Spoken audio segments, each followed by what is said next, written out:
Vətən sənin torpağının heymətinə qurban olum. Poladımın mübarizin qeyrətinə qurban olum. Nurlu yolun, haqqın yolu, bir sahili hayır dolu, dünya dolu, tarih dolu. Şöhretine kurban olum, nefine var denizinde, hem dağında hem düzünde, neyin yoktur yeryüzünde. Servetine kurban olum, nefine var denizinde, hem dağında hem düzünde, neyin yoktur yeryüzünde. Servetine kurban olum.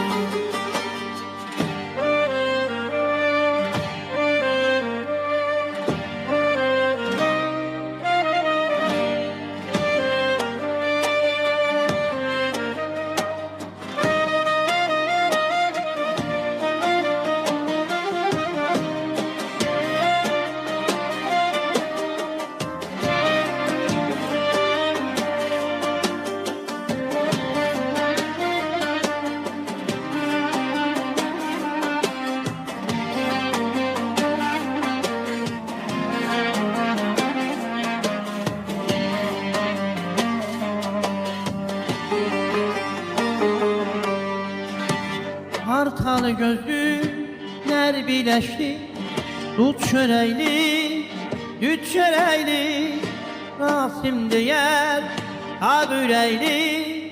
Milletine kurban olun, nurlu yolun, hakkın yolu, bir sahili sayın dolu, dünya dolu, tarih dolu. Şöhretine kurban olum, define var denizinde, hem dağında hem düzünde,